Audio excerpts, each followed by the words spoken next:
Bonjour tout le monde et bienvenue dans votre nouvel épisode de Propulser vos affaires.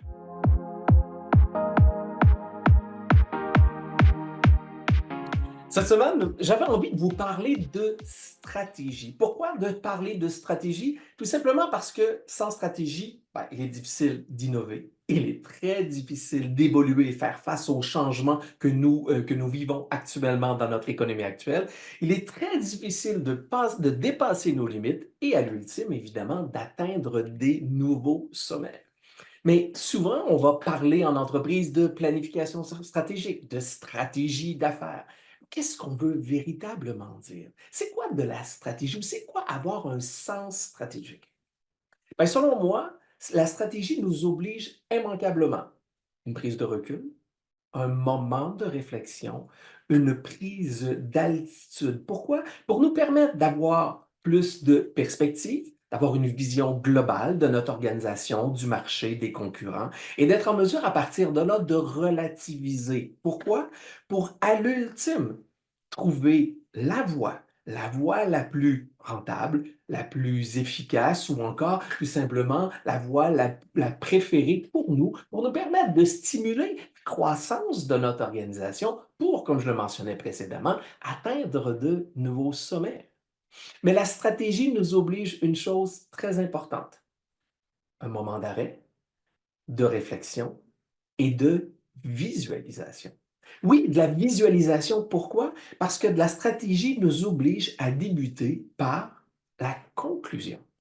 C'est le même principe qu'un GPS. Si vous prenez un GPS et que vous n'y mettez pas de destination finale à l'intérieur, le GPS ne sert à rien.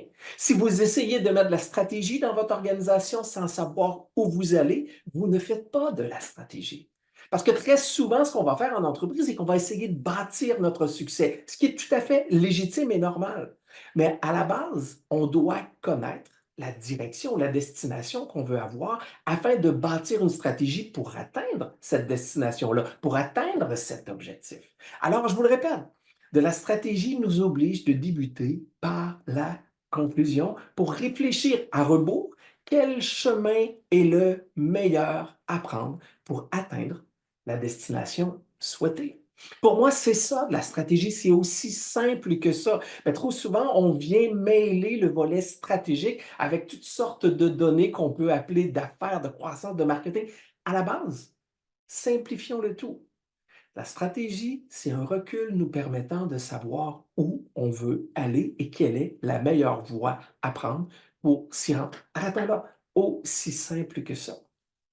Je suis convaincu que ça vous est déjà arrivé en entreprise, à titre de gestionnaire, à titre de professionnel, à titre d'entrepreneur, de vous retrouver dans un moment où, malheureusement, tout était flou. Vous ne saviez plus où aller, vous aviez l'impression d'avoir essayé tout ce qui était possible d'essayer, vous vous sentiez perdu, mêlé, débordé, stressé. Bref, je ne sais pas si ça vous est déjà arrivé, mais moi, oui, ça m'est déjà arrivé, et ce, à plusieurs reprises. Et souvent, quand les choses se mettent à aller rapidement et qu'on ne sait plus nécessairement où aller, le réflexe naturel qu'on a, parce qu'évidemment, on est dans l'action, on veut avancer, le réflexe qu'on a, c'est d'essayer d'avancer encore plus rapidement. Tandis que nous devrions, à ce moment-là, mettre les deux pieds sur le frein. Pourquoi? Parce que quand ça va vite et qu'on a l'impression d'être perdu et que tout va rapidement, on essaie de livrer encore plus de marchandises, à ce moment-là, on est simplement dans l'action et dans la réactivité et malheureusement, on risque peut-être de prendre de mauvaises décisions. Mais si on met les pieds sur le frein, qu'est-ce qui se passe? Il se passe qu'on prend immanquablement un recul. Naturellement, on va prendre un recul et ça va nous amener plus de perspectives. Et c'est là où on se doit de prendre des moments de réflexion dans notre organisation pour être capable de mieux voir venir. Combien de fois ça m'est arrivé dans mon entreprise? J'ai arrêté de les compter. Mais il est important de prendre conscience que on se doit de s'obliger de prendre des moments de réflexion. C'est nécessaire. Et j'ai, moi, constaté dans mon entreprise que des moments de réflexion annuels, parce que vous savez, on parle beaucoup de planification stratégique. Il y a quelques années, on parlait de planification stratégique 5 ans, 10 ans. Oubliez ça, ça ne tient plus la route aujourd'hui. C'est totalement impossible parce que tout bouge beaucoup trop rapidement, tout accélère à un rythme infernal actuellement et le changement est devenu une stabilité. Aussi simple que ça. Alors, de prendre le temps de dire on va faire une réflexion stratégique 10 ans, impossible. Selon les récentes statistiques, la majorité des entreprises doivent se renouveler aux 2 ou 3 ans. Alors, de faire une planification stratégique plus loin que 3 ans est un exercice à bannir dans vos organisations.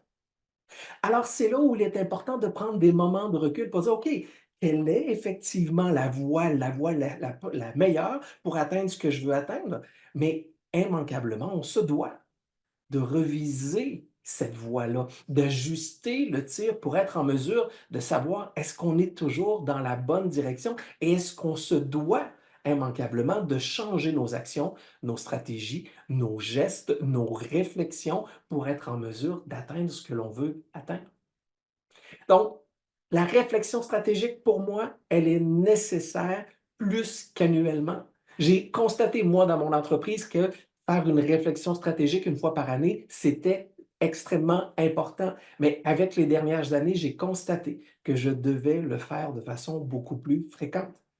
Et j'essaie dorénavant de faire ces planifications stratégiques-là, ces moments de recul, ces moments de réflexion avec moi ou avec mon équipe à tous les trimestres.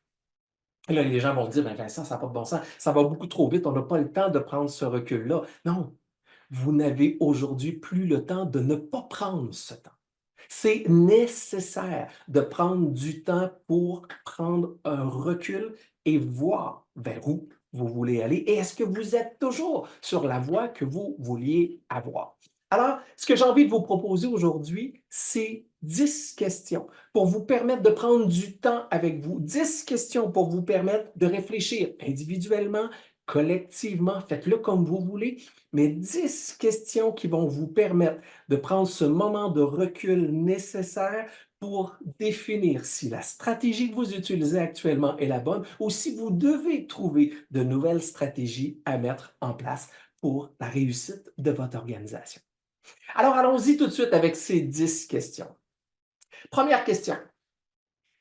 Prendre le temps de regarder d'où vous venez, le chemin que vous avez parcouru, parce que je le répète souvent, le résultat est important, mais le chemin que l'on prend est beaucoup plus important, et de se poser la question, sur ce chemin-là, quels sont les 5 plus grands succès? Quels sont les 5 plus grands facteurs de réussite? Ou quelles sont nos 5 plus grandes forces qui nous ont permis de se rendre où on est aujourd'hui? Donc, c'est quoi vos meilleurs coups, vos meilleurs clients, les meilleures ventes que vous avez faites? Quelles ont été les meilleures approches ou stratégies marketing que vous avez mis en place qui vous ont amené le plus de succès? Quels sont vos meilleurs produits, vos meilleurs services? Bref, essayez de voir quels sont vos leviers de croissance. Prenez le temps de regarder et d'analyser le tout, relativiser, prenez le temps de regarder vos chiffres, évaluer le tout quels sont vos leviers de réussite dans votre organisation. Prenez le temps d'en identifier 5 parce que il est important de comprendre qu'une organisation, pour qu'elle puisse bien réussir, doit miser sur ses forces. Je le répète, très souvent, les gens nous disent, ben, pour s'améliorer, il faut travailler sur nos faiblesses. Mot que j'haïs, que je préfère parler de vigilance. Mais ça nous demande beaucoup plus d'énergie d'améliorer nos faiblesses que de transférer toute cette énergie-là vers nos forces qui vont nous distinguer, qui vont nous démarquer et qui vont faire en sorte qu'on va avancer beaucoup plus rapidement. Alors, quelles sont vos forces? Quels sont vos bons coups? Quels sont vos critères? Non vos critères, mais plutôt vos grands succès, vos facteurs de réussite dans votre organisation. Ça, c'est la première question à se poser. La deuxième question à se poser, quelles sont les 5 plus grandes leçons que vous avez apprises dans votre parcours professionnel ou dans votre parcours entrepreneurial? Pourquoi? Parce que ces leçons-là, il est important de les intégrer. On le dit souvent, l'échec en affaires n'est pas nécessairement à mettre de côté. Au contraire, c'est un passage obligé. Mais ce qui est important, c'est de faire en sorte de tirer une leçon de ces échecs-là pour ne pas les répéter. Et ces leçons-là, elles peuvent être personnelles, elles peuvent être relationnelles, elles peuvent être professionnel. Quelles sont les leçons, quels sont les échecs que vous avez vécus et quelles sont les leçons que vous avez tirées de ces échecs-là? On le dit souvent, avoir un échec, il n'y a pas de problème. Faire face, c'est de rester dans l'échec qui est l'enjeu. Donc, de refaire cet échec-là, c'est le moment où on doit trouver les efforts, trouver les clés pour nous permettre de rebondir sur l'échec et nous permettre de continuer. Et derrière ça, il y a souvent une leçon qui est apprise. Et cette leçon-là, on doit immanquablement l'intégrer parce que lorsqu'on a l'impression de se rediriger vers le moment, il faut absolument qu'on soit en mesure d'avoir un déclic, de dire, ah non, je ne dois pas marcher ce chemin parce que je l'ai déjà marché avec des résultats que je ne veux plus avoir à faire face. Donc, quelles sont les 5 leçons les plus importantes que vous avez vécues ou que vous avez traversées dans votre parcours professionnel ou entrepreneurial? Troisième question, un peu plus technique. Qui sont vos 5 meilleurs clients? Et quand je parle de 5 meilleurs clients, comprenez-moi bien que je ne parle pas simplement des 5 clients qui vous apportent le plus de business. Oui, c'est important parce qu'on fait des affaires au niveau de la business. Mais pour moi, un meilleur client n'est pas juste un client qui nous apporte le plus de business. C'est le client avec lequel, oui, il nous apporte le business, c'est le client avec lequel on a une confiance, on a une relation, qu'on sait qu'il revient, qui est fidèle à nous, avec lequel on a un plaisir de collaborer, parce que c'est ces clients-là que l'on veut cloner dans notre organisation.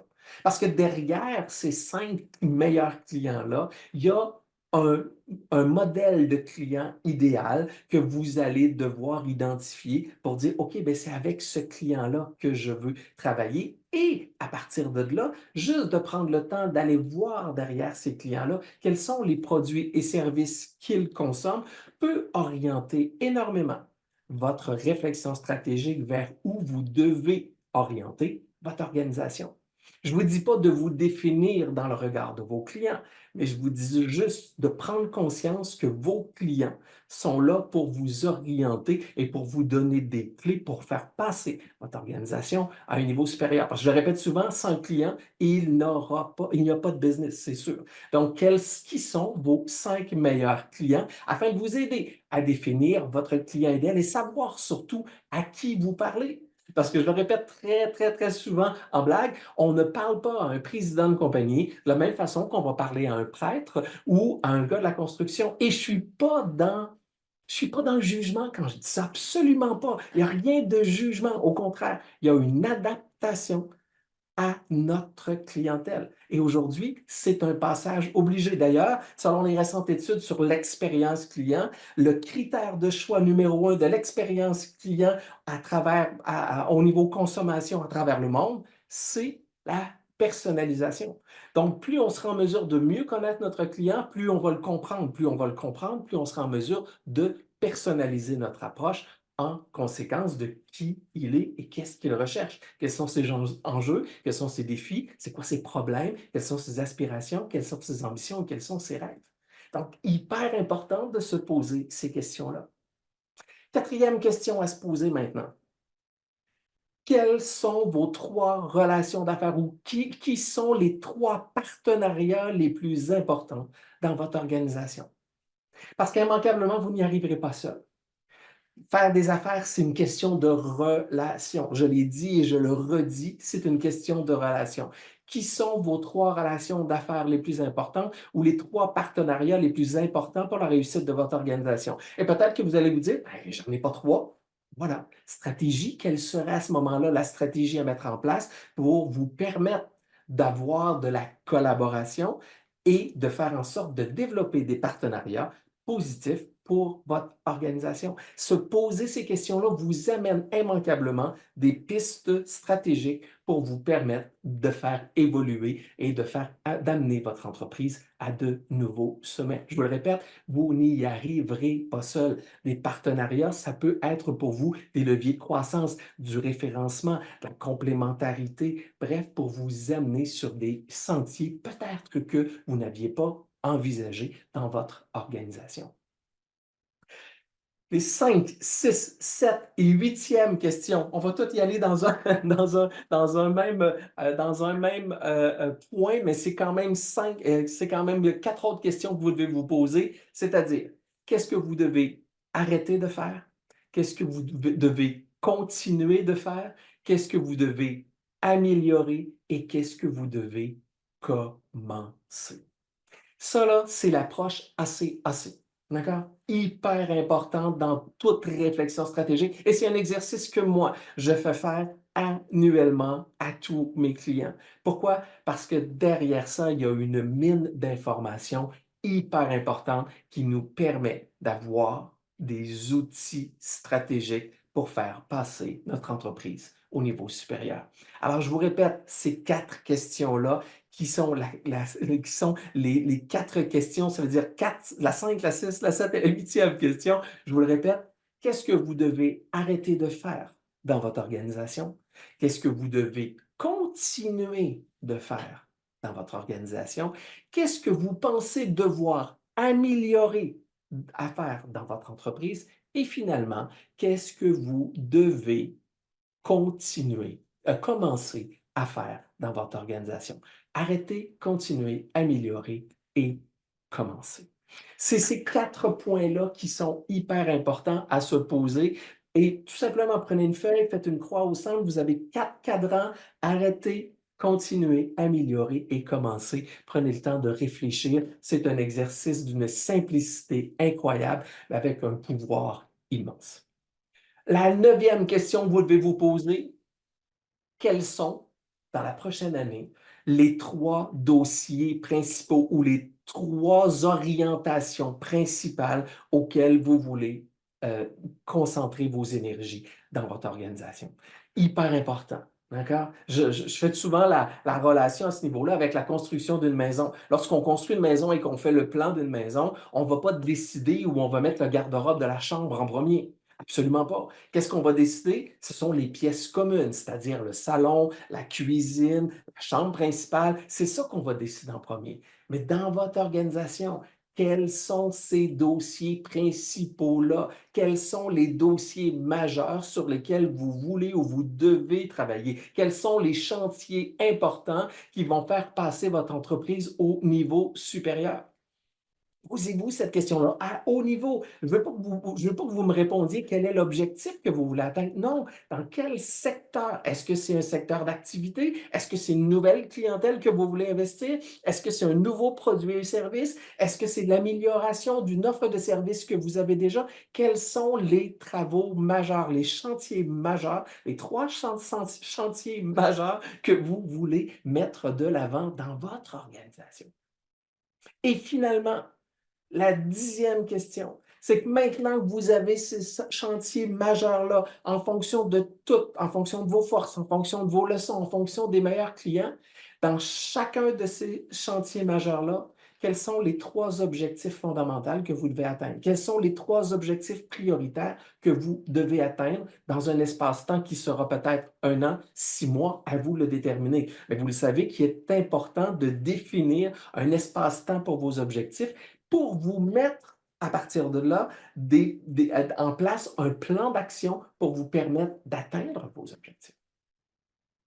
Alors, 10 questions simples. Ça ne vous demandera pas 3 jours. Ça peut vous demander tout simplement un après-midi de réfléchir. Et je vous les répète, c'est 10 questions à vous poser. Pourquoi? Pour développer votre sens stratégique, pour mettre plus de stratégie dans votre organisation, pour trouver la voie la plus efficace pour vous permettre de passer au niveau supérieur. La première, quels sont vos 5 facteurs de réussite, vos 5 plus grands succès, vos 5 plus grandes forces sur lesquelles vous devez miser pour avancer? Quels sont ces leviers-là? Deuxièmement, quelles sont les 5 leçons que vous avez apprises dans votre parcours professionnel ou entrepreneurial jusqu'à maintenant? Troisièmement, qui sont vos 5 meilleurs clients avec lesquels vous faites affaire dans votre organisation? La quatrième, quelles sont les 3 relations d'affaires ou les 3 partenaires d'affaires les plus importants que vous avez? La cinquième, qu'est-ce que vous devez arrêter de faire dans votre organisation? La sixième, qu'est-ce que vous devez continuer de faire dans votre organisation? La septième, qu'est-ce que vous pensez devoir améliorer dans votre organisation? Et la huitième, qu'est-ce que vous devez commencer à faire?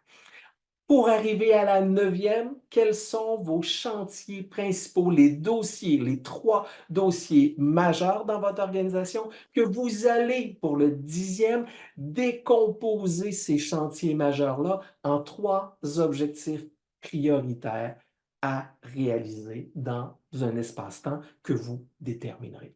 En faisant ça, vous venez rapidement de mettre en place un plan de match stratégique pour les 3, 6 ou 1 an que vous voulez mettre en avant de vous pour atteindre les objectifs. Mais maintenant, c'est de poser la question. Voici les 3 objectifs et je vais me permettre d'aller plus loin. Je vous donne une réflexion en bonus, une action, un exercice en bonus. Une fois que vous avez déterminé vos 3 objectifs stratégiques dans chacun des dossiers principaux, c'est quoi les tâches tactiques ou les gestes ou les actions importantes que vous devez poser pour atteindre vos objectifs. Et vous avez là la réalisation d'un plan stratégique ou d'une réflexion stratégique qui va vous permettre d'orienter vos prochains mois ou votre prochaine année dans une simplicité incroyable. Alors voilà, c'est le point qui pour moi est important. Développer votre sens stratégique vous oblige quoi? Vous oblige immanquablement du recul, de l'altitude et de la visualisation, c'est-à-dire de voir quelle est la conclusion que vous voulez atteindre.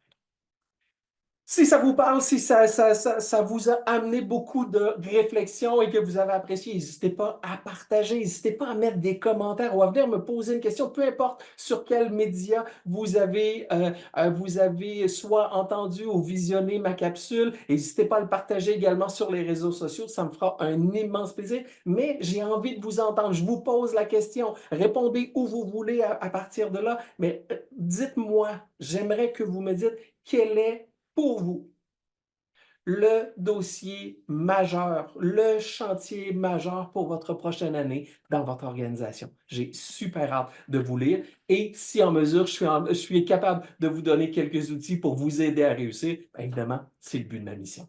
Alors voilà, mes chers amis, merci d'avoir été présents. N'hésitez pas à partager, liker, venir me voir. C'est toujours un grand plaisir d'être avec vous. C'était Vincent qui vous dit ciao tout le monde et à très bientôt.